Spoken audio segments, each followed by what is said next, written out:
नमस्कार मित्रों, मैं अतुल आप सभी का अपने online YouTube channel learn with focus पे बहुत बहुत स्वागत करता हूँ। मित्रों, जो ग्रामीण परिवेश में हम लोग की श्रृंखला चल रही थी, उस श्रृंखला के अंतर्गत जो पंचवर्षीय योजनाएं हैं, पंचवर्षीय योजना, इसका पार्ट ये सेकेंड है। ठीक है, आप लोग ध्यान दीजिएगा। इसके पहले पार्ट 1 है जो उसको अपलोड किया जा चुका है। यदि आप लोगों ने अभी नहीं देखा तो उसको हमारी जो प्लेलिस्ट बनी हुई है वहां से जाके आप चीज़ों को देख सकते हैं। तो चलिए अब हम लोग इस पार्ट 1 को भी शुरुआत करते हैं, लेकिन उससे पहले जो प्रीवियस की कक्षाएं थी यानी पूर्व की कक्षाएं थी, उस पूर्व की कक्षाओं में जो हम लोगों ने पढ़ा था उसको भी थोड़ा सा रिवीजन कर लेते हैं। जैसा कि आपको मालूम होगा, भारत के संदर्भ में जब भारत आज़ाद हुआ तो भारत को भारत के सामने विभिन्न प्रकार की समस्याएं थी। सबसे पहली समस्या तो यही थी कि किस प्रकार से हम अपने आप को स्वावलंबी बनाएं, मतलब कि कहने का मतलब है कि हम अपने आप को स्टैंड कर सके। क्योंकि आप देख रहे होंगे जिस प्रकार से मुगलों ने शासन किया, उसके बाद में फिर अंग्रेज आए और फाइनली जो हमारा देश था वो पूर्ण रूप में आर्थिक रूप से भी और विभिन्न प्रकार से टूट चुका था। यानी कहने का मतलब ये है कि हम लोग काफी पीछे जा चुके थे। तो आपको मालूम था कि यदि हमको आगे बढ़ना है, हालांकि आपको मालूम होगा कि भारत एक कृषि प्रधान देश रहा है, तो खाने की तो यहाँ पर एज इट इज कोई बहुत ज्यादा प्रॉब्लम नहीं थी। लेकिन क्या था कि उन चीजों को हम कैसे प्लांट वे में करेंगे, एक अच्छे तरीके से करेंगे कि जिससे कि हम जो लक्ष्य है उसको प्राप्त कर सकें। इसी संदर्भ में आपकी पंचवर्षीय योजना की शुरुआत की गई। 1951 से 1956 के बीच में आपकी प्रथम पंचवर्षीय योजना होती है। 56 से 61 के बीच में आपकी द्वितीय पंचवर्षीय योजना होती है। 61 से 66 के बीच में आपकी तृतीय पंचवर्षीय योजना होती है। फिर एक गैप आता है। ठीक है, 66 से 69 के बीच में एक गैप आता है। तो 69 से 74 के बीच में आपकी चौथी पंचवर्षीय योजना होती है। तो 74 से 79 तो होना चाहिए, लेकिन होता क्या है कि एक साल पहले जो आपकी पांचवी पंचवर्षीय योजना होती है उसको वहीं पे रोक दिया जाता है। फिर 2 साल की एक अनवरत योजना होती है जो आपके 78 से 80 के बीच में चलती है। तो कुल मिलाकर आप लोगों ने 6 योजनाओं के बारे में जो प्रीवियस की वीडियोस हैं उस वीडियोस में देख लिया है। आशा ही नहीं, पूरी उम्मीद होगी कि चीजें आपको अच्छी लग रही होंगी। अब हम लोग आज क्या करेंगे, आज आगे हम लोग उसको कंटिन्यू करेंगे और इसमें भी विभिन्न प्रकार की जो योजनाएं हैं उन विभिन्न प्रकार की योजनाओं को देखेंगे और साथ ही साथ में जो आपके एग्जामिनेशन के पॉइंट ऑफ व्यू से इम्पोर्टेंट चीजें हैं उनको भी हम लोग यहाँ पर सॉल्व करेंगे। तो चलिए अब हम लोग जो आगे की योजनाएं हैं उस योजनाओं को देखते हैं। हालांकि यहाँ पर मैंने बहुत शॉर्ट में लिख रखा है, क्योंकि आप जानते हैं कि अगर मैं सभी चीजें आपको बताऊंगा तो आपका जो वीडियो है वो वीडियो काफी लंबा हो जाएगा। इसीलिए टू द पॉइंट चीजें यहाँ पर आपको रखी गई हैं। अगर चीजें कोई छूट जाती हैं या कोई चीज नहीं समझ में आती है तो आप लोग कमेंट के माध्यम से हमको अवगत करा सके हैं, उन कमी को हम अगले वीडियो में आपके दूर कर लेंगे। तो चलिए हम लोग वीडियो की स्टार्टिंग करते हैं। सबसे पहले आप ये जान लीजिए कि ये आपके अगर हम लेखपाल की बात करते हैं तो आपके ग्राम समाज एवं विकास का पार्ट है ही है, साथ ही साथ में ये आपका जो सामान्य ज्ञान है उसका भी पार्ट है। तो चलिए हम लोग इसकी शुरुआत करते हैं। तो सबसे पहले आप यहाँ पर देखेंगे 7वीं पंचवर्षीय योजना। तो जो 7वीं पंचवर्षीय योजना है इसकी जो टाइम क्या कहते हैं, इसका जो टेन्योर है वो आपका 1985 से 1990 के बीच में है। अब इसमें देखिए क्या क्या चीजें हुई और कौन सी चीजें हमको अपने एग्जामिनेशन के पॉइंट ऑफ व्यू से महत्वपूर्ण है, कौन सी चीजें एग्जामिनेशन के पॉइंट ऑफ व्यू से महत्वपूर्ण है और किन चीजों के बारे में आपको जानकारी होना बहुत जरूरी है। देखिए अब स्पीड पोस्ट की शुरुआत 1986 में आपके 7वीं पंचवर्षीय योजना के अंतर्गत की गई थी। अगर आगे हम लोग बढ़े तो आप जानते होंगे security exchange board of India, जिसको हम लोग सेबी कहते हैं। आप जानते हैं अगर आप लोग शेयर मार्केट में भी ट्रेडिंग करते होंगे तो क्या होता है कि उस शेयर मार्केट को एक हिसाब से रेगुलेट करने वाली आपकी संस्था है सेबी। अब देखते थे कि सेबी के बारे में 2 चीजें होता है। आप देखेंगे इसकी स्थापना तो 1998 में होती है, लेकिन इसको हम लोग लीगल मतलब जो वैधानिक मान्यता होती है वो आपके 1992 में मिलती है। आप लोग यहाँ पर आप ध्यान देंगे security exchange board of India, इसकी स्थापना तो 1988 में होती है, लेकिन संसद के थ्रू ठीक है, इसको जो वैधानिक मान्यता है वो आपके 1992 में दी जाती है। अब देखिए इसमें क्या है, इंदिरा आवास योजना। देखिए ये भी बहुत महत्वपूर्ण योजना है, इंदिरा आवास योजना। इसकी जो स्टार्टिंग है वो आपके 1985 से 86 में हुई है। जवाहर रोजगार योजना, इसकी जो शुरुआत है वो अप्रैल 1989 में हुई है। ठीक है, दो चीजों को आप लोग ध्यान देंगे। पहला इंदिरा आवास योजना 1985-86 और जवाहर रोजगार योजना 1989 में 1989। देखिए जो क्वेश्चन इस तरीके से पूछा जाएगा, बताइए कि जो इंदिरा आवास योजना है, इस योजना की शुरुआत आपके कौन सी पंचवर्षीय योजना में हुई है? तो आप लोग क्या कहेंगे, जो इंदिरा आवास योजना है वो आपकी 7वीं पंचवर्षीय योजना में शुरू की गई। चीजें यहाँ तक समझ में आ रही है, क्रिस्टल क्लियर होगा। चलिए आप फिर आगे हम लोग बढ़ते हैं। देखिए यहाँ पर एक आपका योजना अवकाश होता है, ठीक है, 1990 और 92 के बीच में। देखिए योजना अवकाश के बाद में हम लोग बात करते तो आप जानते होंगे सबसे पहले अगर हम लोग बात करते हैं 78 से 80 और 66 से 69, ये और प्लस आपका ये हो जाएगा 90 से 92। 3 समय या 3 कार्यकाल ऐसा था जब आपकी योजना का अवकाश हुआ है। हालांकि आपको मालूम है जो आपकी 12वीं पंचवर्षीय योजना है, ठीक है, जिसका टेन्योर आपके ये 2012 से 2017 का था। इसके बाद में जो पंचवर्षीय योजनाएं होती हैं उन पंचवर्षीय योजनाओं को आपके समाप्त कर दिया गया है। अब क्या है, अब इसकी जगह पर आपके जो नीति आयोग है वो 15 वर्षीय उसने प्रोग्राम बना रखा, उसके अकॉर्डिंग वो अपना जो आगे का प्रोसीजर है उसको करता है। ठीक है, तो हमने देखा इंदिरा आवास योजना और आपका जवाहर रोजगार योजना, ये आपकी 7वीं पंचवर्षीय योजना के अंतर्गत है। आगे हम लोग बात करते हैं योजना अवकाश। आपको मैंने बताया 1990 से 1992। ठीक है, अब देखिए इस आप लोगों ने एक वर्ड सुना होगा 1991 में, ठीक है, पीवी नरसिम्हा राव, इनकी सरकार होती है और इसी समय एलपीजी लिबरलाइजेशन, प्राइवेटाइजेशन और ग्लोबलाइजेशन, यानी एलपीजी पॉलिसी की जो स्टार्टिंग है वो इसी समय 1991 पीवी नरसिम्हा राव जी की सरकार होती है। इस सरकार के अंतर्गत आपके किया जाता है। ठीक है, अब देखिए लिबरलाइजेशन, प्राइवेटाइजेशन और ग्लोबलाइजेशन क्या होता है। लिबरल का मतलब होता है उदार। जैसे आप जानते होंगे कि जो हमारी पहले आर्थिक नीतियां थी वो काफी स्ट्रिक्ट थी। हम यहाँ से आयात और निर्यात एक हिसाब से बहुत ज्यादा रिस्ट्रिक्टेड था, हम बहुत ज्यादा उदार नहीं थे। कहने का कह सकते हैं कि अभी वर्ल्ड लेवल पे जो हमारी आर्थिक क्रियाकलाप थी या आर्थिक प्रक्रिया थी वो इतनी उदार नहीं थी कि जिस प्रकार से आप देखते होंगे कि भारत की जो एक पहचान रही है वो उदारता रही है। ठीक है, क्योंकि हम जानते हैं हम विश्व के साथ में विश्व बंधुत्व की भावना के साथ चलते हैं, लेकिन ये चीजें थोड़ी सी मिस हो रही थी आपके आर्थिक परिदृश्य के संदर्भ में।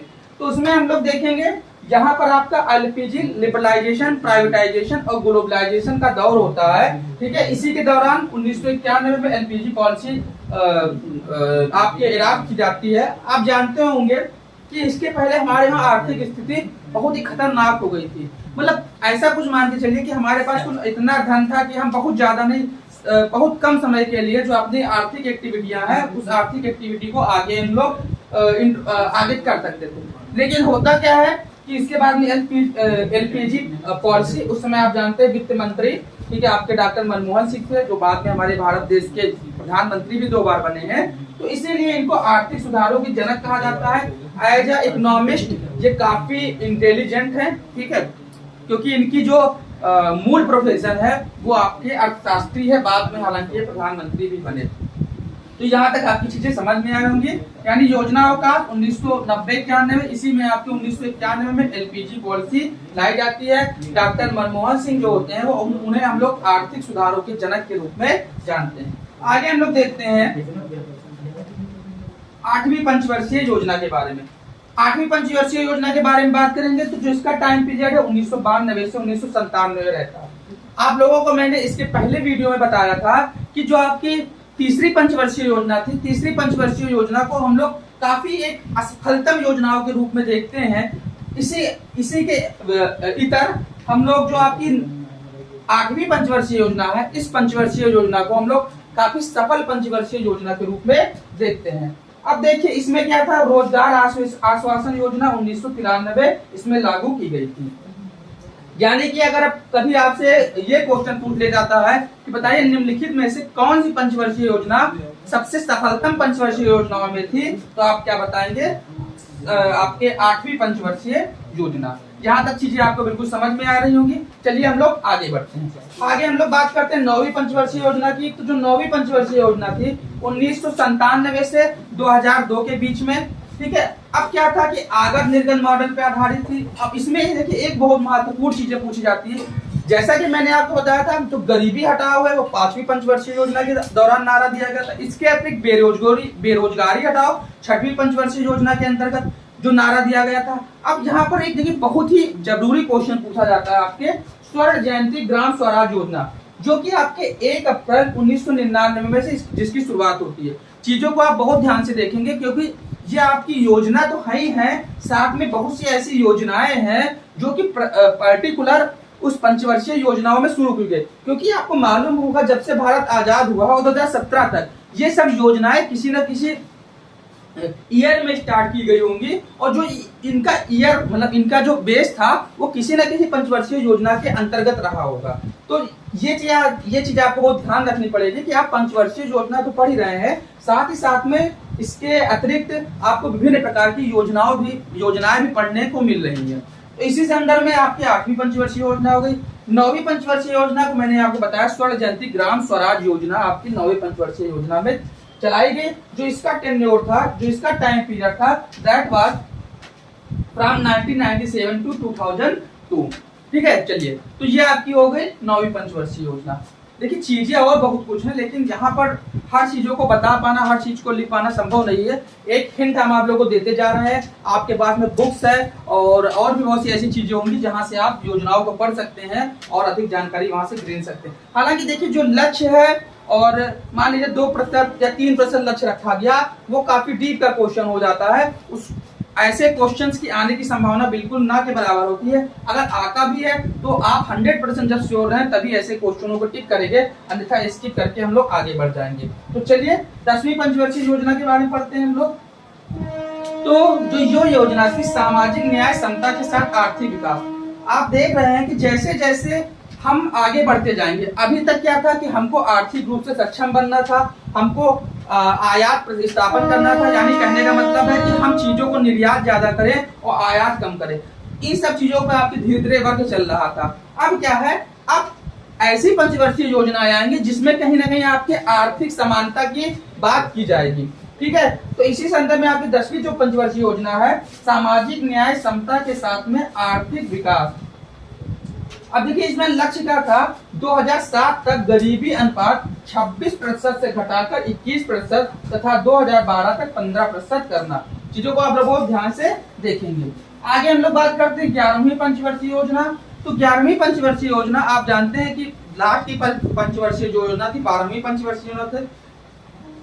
The time period of 12th 5-year plan was 2012 to 2017। ठीक है, तो यानी इसके पहले की आपकी जो योजना होगी that will be start from 2007 to 2012। तो वो जो आपकी शुरुआत हुई थी वो आपकी 2007 से 2012 के बीच में हुई थी। अब देखिए इसके उद्देश्य की बात करते हैं, तीव्रतर व अधिक समावेशी विकास, राज्यों में मौजूद आर्थिक असमानता को दूर करने का प्रयास। यानी कि जो मेन मोटिव था आपकी 11वीं पंचवर्षीय योजना का था वो तीव्रतर व अधिक समावेशी विकास, राज्यों में मौजूद आर्थिक असमानता को दूर करने का प्रयास। चीजें यहाँ तक आपको बिल्कुल समझ में आ रही है।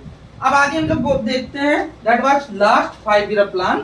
ठीक है, 12th 5-year प्लान, इसमें हम लोग अगर बात करेंगे तीव्र संपोषणीय और अधिक समावेशी विकास। देखिए एक शब्द लग गया है संपोषणीय, अभी इसमें क्या था तीव्रतर व अधिक समावेशी विकास। अब संपोषणीय, देखिए पहले बात तो एक शब्द आपने सुना होगा इंक्लूसिव, इंक्लूसिव सुना होगा। ठीक है, जैसे हम लोग अर्थशास्त्र की भाषा में बोलते हैं इंक्लूसिव ग्रोथ, जिसको हम लोग क्या कहते हैं समावेशी विकास। देखिए विकास का मतलब क्या होता है, देखिए दो कॉन्सेप्ट होते हैं, फर्स्ट वन इज क्या कहते हैं growth and second one is development. ध्यान दीजिएगा, ग्रोथ और डेवलपमेंट। अगर हम लोग आर्थिकी के संदर्भ में बात करते हैं तो these are two different terms. ये आपके क्या होते हैं, दो विभिन्न टर्म होते हैं। देखिए ग्रोथ का मतलब क्या होता था, कल 10 साल के थे, आज हम 10 साल 1 दिन के हो गए, ठीक है। लेकिन डेवलपमेंट क्या क्या था, 10 साल की थे, आज हम 1 साल के हो गए। लेकिन उस 1 साल में भी हमने क्वांटिटी तो ग्रोथ किया, लेकिन हमने क्या किया उसमें, क्वालिटी कुछ नहीं ग्रोथ किया। अगर क्वालिटी प्लस क्वांटिटी यानी गुणात्मक और प्लस संख्यात्मक दोनों वृद्धि होती है, that will be known as development, ठीक है। तो अब देखिए यहाँ पर हम अगर इंक्लूसिव ग्रोथ की बात करते हैं, तो इंक्लूसिव ग्रोथ का मतलब हो गया समावेशी विकास। समावेशी विकास का मतलब ये होता है कि हम अधिक से अधिक लोगों का विकास करते थे। कहने का मतलब है, मान लीजिए ऊपर से पैसा चला, ठीक है, वो पैसा एक लोगों में ना डिस्ट्रीब्यूट होकर दूसरों अधिक से अधिक लोगों में डिस्ट्रीब्यूट हुआ। जैसे कि आपको मालूम होगा कि जो जनधन योजना थी, ठीक है, जनधन योजना आप कमेंट बॉक्स में बताइएगा कब स्टार्ट की गई थी। जो जनधन योजना थी, जनधन योजना का क्या था, उसका मेन उद्देश्य ये था कि वित्तीय समावेशन किया जाए। अब हालांकि आप लोगों को ऐसी बहुत कम समस्याएं सामने देखने को मिलती होंगी कि हमारा पैसा बिचौलिए ने खा लिया। इसका रीजन क्या है, क्योंकि आपको मालूम है अब सब चीजें प्रत्यक्ष हस्तांतरण लाभ यानी डायरेक्ट बेनिफिट ट्रांसफर के माध्यम से सीधे आपके खाते में पहुंची है। ये कैसे संभव हो सकी है, ये इस प्रकार से संभव हो सके क्योंकि वित्तीय समावेशन किया गया, यानी वित्त का अधिक से अधिक लोगों में समावेश किया जाए। तो मैं यहाँ पर आपको ये बताना चाह रहा था, तीव्रतर व अधिक समावेशी विकास, संपोषणीय विकास मतलब विकास तीव्रतर तो अधिक हो रहा, संपोषण मतलब उसको और तरीके से हम पोषित कर रहे हैं, मतलब उसमें हम क्या करते हैं, क्वालिटी चीजें और डाल रहे हैं, उसमें गुणात्मक चीजों का हम अधिक समावेश कर रहे हैं। तो ये होता है तीव्र समावेशी और अधिक समावेशी विकास। अब इसमें क्या था, निर्धरता में 10% तक कमी लाना, शिशु मृत्यु दर घटाकर 25 करना और सभी गांवों को सड़कों से जोड़ना, ठीक है। So that was all from your 5 year plan, ठीक है। ये आपका टोटल 5वीं पंचवर्षीय योजना के माध्यम से था। हर वीडियो के लास्ट में जिस प्रकार हम लोग जो क्लास में पढ़ते हैं उसका रिवीजन करते हैं, तो क्विकली हम लोग इसको फिर से एक बार रिवाइज कर लेते हैं। आप लोगों ने पंचवर्षीय योजना के बारे में पढ़ा। प्रथम पंचवर्षीय योजना 1951 से 56, द्वितीय पंचवर्षीय योजना 56 से 61, तृतीय पंचवर्षीय 61 से 66, फिर 66 से 69 गैप होता है, फिर 69 से 74 आता है, फिर आपका 74 होता है, 74 से आपका 79 होना चाहिए, लेकिन 70 नहीं होता है। आप जानती हैं कि कांग्रेस की सरकार गिरती है और जनता दल की सरकार आती है, ठीक है।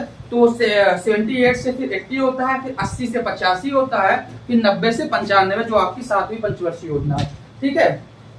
कहाँ गई, ठीक है, सॉरी 90 से 92 फिर गैप होता है, फिर आपका 92 से 2007 होता है 8वीं पंचवर्षीय योजना, 9वीं 1997 से 2002, 10वीं 2002 से 2007, ठीक है, 11वीं 2007 से 2012, फाइनली 2012 से 2017, ठीक है। तो ये थी आज की हमारी वीडियो। आशा है नहीं पूरा विश्वास होगा कि अगर वीडियो को आप लोगों ने लास्ट तक देखा होगा तो वीडियो आपको पसंद आई होगी। यदि वीडियो पसंद आई हो, वीडियो फर्स्ट टाइम विजिट कर रहे हैं तो वीडियो को लाइक कर दीजिए और चैनल को सब्सक्राइब कर लीजिए, क्योंकि आप जानते हैं हम आप लोग कुछ ले नहीं रहे हैं, आपका एक लाइक और सब्सक्रिप्शन ही हमें मोटिवेशन देता है कि हम आपके लिए कुछ और अच्छी वीडियो लेकर उपस्थित हों, ठीक है। तब तक के लिए धन्यवाद, मिलते हैं नेक्स्ट वीडियो में। जय हिंद।